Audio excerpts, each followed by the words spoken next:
Hey everybody, Chris Clegg from Portland Marketing Analytics, and today we want to talk about using this year's data for next year's activation strategy. So we're going to find in fourth quarter that we're wrapping up programs, we're doing recaps.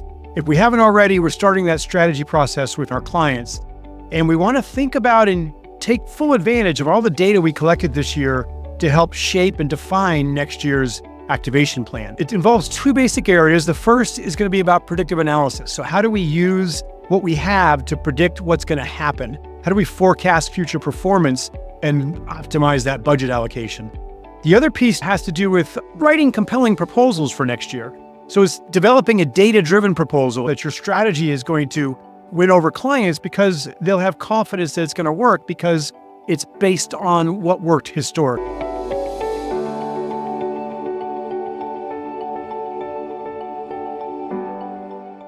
So for that first piece, we're talking about predictive analytics. There's three different areas that we are focused on when it comes to defining the value and achieving the results we want to achieve in our experiential marketing campaigns. The first is the reach, and it's the number of samples you distributed, the number of people that you engaged.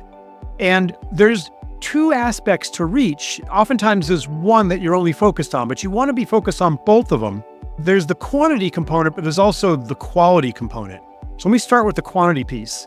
When you have data, whether it's benchmarks or your own data, on the average performance per staffing hour at the different venue types, then you can use those averages to look at how many staffing hours you have planned for next year to get an estimate of whether or not the total number of engagements that you're committing to is realistic. And if it's not realistic, you can get a sense of, do I need to reduce my staffing hours or do I need to increase my staffing hours so that I can, at least from a projected perspective, come in where I came in last year, so that I can get the number of engagements that I promised by looking at what last year's averages were, so I can know that's the best predictor of next year. Now, on the quality side of things, we're talking about the consumer target. We're talking about the kind of people you were supposed to reach. And if you had that data organized, like we've recommended videos around what kind of people were at different types of venues, then you can get a sense of under what situations last year did you average a higher percent of reaching that target consumer. And you can then focus on those being the venue of focus next year. Doesn't mean you're not going to do those that were a little bit lower, but it just means if you have resources, you want to put more of those resources into those places where you reached more of the target consumer.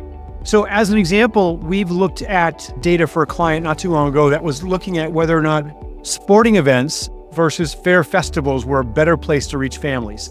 And what we found was that fair festivals reached families much higher rate for them in their activation strategy than the sporting events had the previous year. So they upped fair festivals for next year and they reduced the sporting events just slightly. On the value side, we want to be able to look at what is our simulated ROI. So what do we expect to see next year when it comes to the value that we're generating? And so in the ROI modeling tools that we've shared or that you have in-house, you can take the impact data, the average engagements, your impact, and you can take the value of the customer, you can take the adjustment for overestimating and the cost per event, and you can bring all those together to model out what your ROI should be. And when you have that data, when you have the planned total number of engagements, the customer value adjusted for overstating, and then the cost per event, then you're going to be able to use benchmarks or use your own impact data to get a sense of what that ROI is going to net out to. And what's really valuable about that ROI modeling is that you can look at different scenarios to see what is that situation that's going to generate the greatest return on investment for the client. And even better, you can engage the client in a conversation around what those different projections look like. And together in a collaborative kind of way, you can define what's going to be that best outcome.